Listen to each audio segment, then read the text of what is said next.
Hello students, समाजशास्त्र की class में आपका एक बार फिर से स्वागत है। मैंने मेरे पिछले 2 वीडियो में आश्रम टॉपिक पे चर्चा की थी और हमने जिन बिंदुओं पे चर्चा की थी वे हैं आश्रम का अर्थ, आश्रम के प्रकार जिसमें कि हमने ब्रह्मचार्य आश्रम, गृहस्थ आश्रम एवं वानप्रस्थ आश्रम के बारे में चर्चा की थी। आज हम पढ़ेंगे संन्यास आश्रम के बारे में। संन्यास आश्रम मनुस्मृति में बताया गया है कि आयु के तीसरे भाग को वन में व्यतीत करने के बाद आयु के चौथे भाग अर्थात 75 वर्ष की आयु के पश्चात वानप्रस्थी संसार को छोड़कर संन्यास आश्रम में प्रवेश करता था। अब वह सामाजिक और सांसारिक संबंधों से पूर्णतः अलग हो जाता था। सन्यासी उसे ही माना गया है जो संसार का पूरी तरह त्याग कर चुका हो। संन्यास आश्रम में प्रवेश करने पर व्यक्ति अपना पुराना नाम भी त्याग देता और सन्यासी के रूप में नवीन नाम ग्रहण करता। इस आश्रम में सन्यासी के लिए एक ही पुरुषार्थ प्राप्त करना शेष रहता और वह है मोक्ष। इसी प्राप्ति के लिए उसे सब कुछ त्यागना पड़ता है। वह स्थायी रूप से एक स्थान पर नहीं रहता, एक स्थान से दूसरे स्थान पर घूमता रहता और लोगों को उपदेश देता रहता। सन्यासी को अपने पास कुछ भी रखने की आज्ञा नहीं थी। वह जीवन मृत्यु की चिंता से परे होता था। अपनी भोजन संबंधी आवश्यकताओं की पूर्ति के लिए वह दिन में केवल एक बार भिक्षा मांग सकता था। जो कुछ मिल जाता उसी में उसे संतोष था। अधिक मिलने पर प्रसन्न नहीं होता और ना मिलने पर दुखी नहीं होता। सन्यासी के 10 कर्तव्य बताए गए हैं।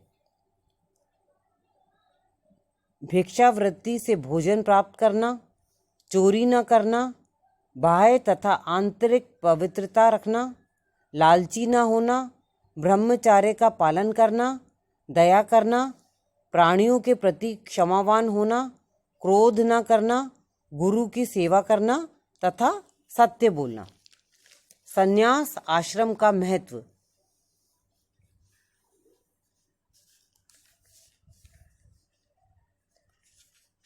संन्यास आश्रम में व्यक्ति एक स्थान से दूसरे स्थान पर घूमता रहता, अपनी योग्यता और अनुभव के आधार पर लोगों का मार्गदर्शन करता रहता। लोग उस श्रेष्ठ पुरुष सन्यासी का आदर करते, उससे परामर्श लेते और उसकी शिक्षाओं को ग्रहण करते। अब हम पढ़ेंगे आश्रम व्यवस्था का समाजशास्त्रीय महत्व, सोशियोलॉजिकल इम्पोर्टेंस ऑफ आश्रम व्यवस्था।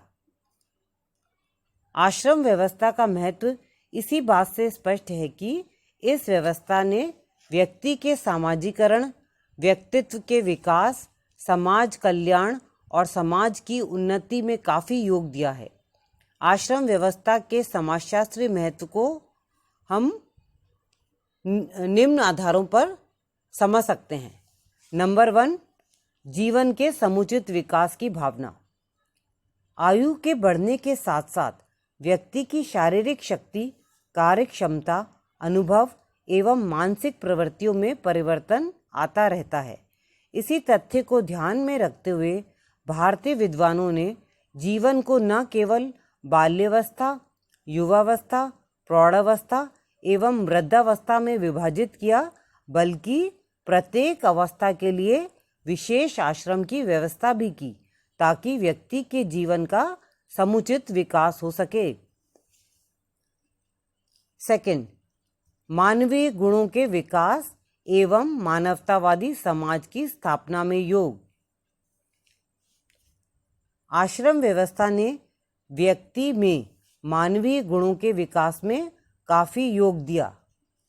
चारों आश्रमों में व्यक्ति के कर्तव्यों का निर्धारण इस प्रकार से किया गया है कि उसमें त्याग, परोपकार, सहिष्णुता, सामाजिकता, सरलता, उदारता, आध्यात्मिकता और बंधुत्व जैसे गुणों का विकास हो सके।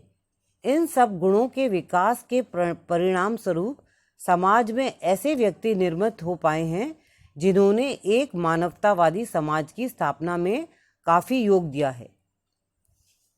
तीसरा महत्व, व्यक्ति और समाज की पारस्परिक निर्भरता पर जोर। व्यक्ति और समाज दोनों एक दूसरे के पूरक हैं और दोनों का विकास संतुलित रूप में पारस्परिक निर्भरता को बनाए रखने पर ही निर्भर करता है। व्यक्ति प्रत्येक आश्रम में अपने दायित्वों का निर्वाह करते हुए यह भली भांति समझ लेता है कि वह केवल स्वयं और अपने परिवार के लिए ही नहीं जीता। यहाँ यह स्पष्टता जान लेता है कि समाज ने भी पग पग पर उसके विकास में महत्वपूर्ण योग दिया है। अतः समाज के प्रति उचित रीति से अपने दायित्वों को निभाने का भाव उसमें जागृत होता है। चौथी विशेषता, बौद्धिक विकास ज्ञान के संग्रह एवं प्रसार तथा समाज की सांस्कृतिक परंपराओं को पीढ़ी दर पीढ़ी हस्तांतरित करने में महत्वपूर्ण योग। आश्रम व्यवस्था के अंतर्गत व्यक्ति अपने जीवन के प्रारंभ से अंत तक किसी न किसी रूप में ज्ञान को अर्जित करता रहा है, अपना बौद्धिक विकास करता है। गुरु के आश्रम में रहकर ब्रह्मचारी व्यक्तिगत संपर्क में बहुत कुछ सीखता रहा है। वेदों तथा अन्य धर्म ग्रंथों के अध्ययन से न केवल बालक का बौद्धिक, नैतिक तथा आध्यात्मिक विकास ही होता रहा है, बल्कि साथ ही ज्ञान का संग्रह और समाज की सांस्कृतिक परंपराओं का एक पीढ़ी से दूसरी पीढ़ी को हस्तांतरण भी हुआ है।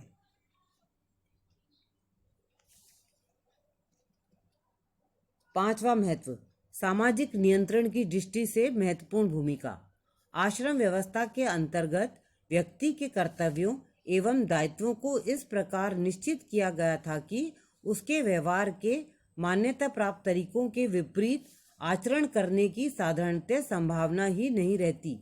आश्रम व्यवस्था के माध्यम से व्यक्ति का चरित्र निर्माण ही कुछ इस प्रकार का होता था, उस पर कुछ संस्कार ही ऐसे पड़ते थे कि वह समाज विरोधी या अनुचित समझा जाने वाला कार्य कर ही नहीं पाता था। छठा महत्व, व्यक्तिवादिता के दोषों से समाज को मुक्त रखने एवं समाज कल्याण में योग। भारतीय विचारकों ने आश्रम व्यवस्था के अंतर्गत व्यक्ति के कर्तव्यों का निर्धारण इस प्रकार से किया कि समाज व्यक्तिवादिता के दोषों से मुक्त रहे। यहाँ मानव मात्र की सेवा के अलावा पशु पक्षियों एवं कीड़े मकोड़ों तक के भरण पोषण का व्यक्ति पर दायित्व डाला गया है। सातवां महत्व, व्यवहारिक एवं उपयोगितावादी। आश्रम व्यवस्था के अंतर्गत व्यवहारिक एवं उपयोगितावादी पक्ष पर विशेष ध्यान दिया गया है। यहाँ व्यक्ति के कर्तव्यों को निर्धारित ही कुछ इस प्रकार से किया गया है कि संपूर्ण समाज का हित हो।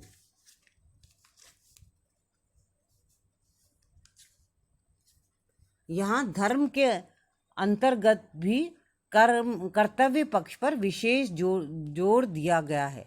गृहस्थ आश्रम में संपन्न किए जाने वाले पंच महायज्ञों की सामाजिक दृष्टि से काफी उपयोगिता थी। व्यक्ति का यहाँ उद्यमी बनाने का प्रयत्न किया गया है। अर्थ को पुरुषार्थ मानकर धन कमाना व्यक्ति के लिए आवश्यक बताया गया है, परंतु यहाँ धन को केवल स्वयं की आवश्यकता की पूर्ति का साधन नहीं माना गया। धन का उपयोग तो संपूर्ण समाज के हित में करने की बात कही गई है। वानप्रस्थ एवं संन्यास आश्रम के माध्यम से व्यक्ति को सामाजिक कार्य करने एवं अपने में त्याग की भावना विकसित करने का अवसर मिला है। अब हम पढ़ेंगे आश्रम व्यवस्था का मूल्यांकन। आधुनिक भारत में आश्रमों का व्यवहारिक महत्व। उपरोक्त विवरण से स्पष्ट है कि आश्रम व्यवस्था ने एक लंबे समय तक हिंदू सामाजिक संगठन को प्रभावित किया और एक हिंदू के जीवन को व्यवस्थित बनाए रखने में योग दिया। इस संदर्भ में एक प्रश्न उठता है कि इन 4 आश्रमों में से सबसे अधिक महत्वपूर्ण आश्रम कौन सा है? वैसे तो सभी आश्रमों का अपने अपने स्थान पर महत्व है, क्योंकि एक आश्रम दूसरे के लिए पृष्ठभूमि तैयार करता है।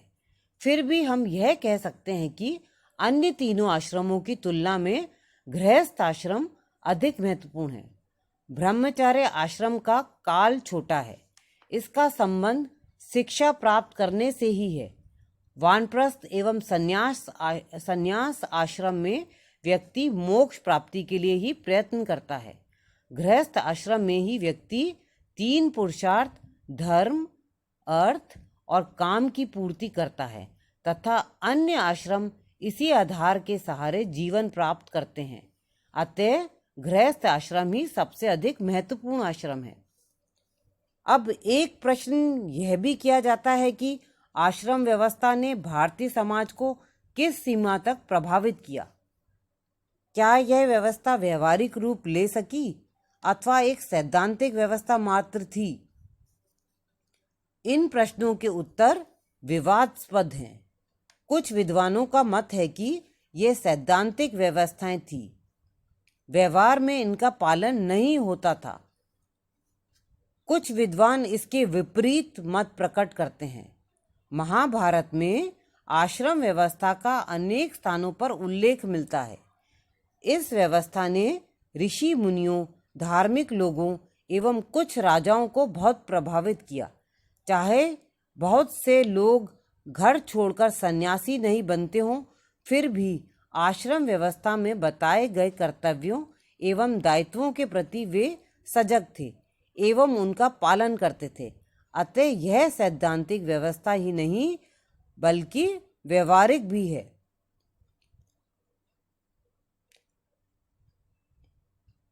इस संदर्भ में एक प्रश्न यह भी किया जाता है कि क्या आधुनिक भारत में इसका कोई व्यवहारिक महत्व है? आश्रम व्यवस्था उस युग की देन है जब पुरुषार्थ,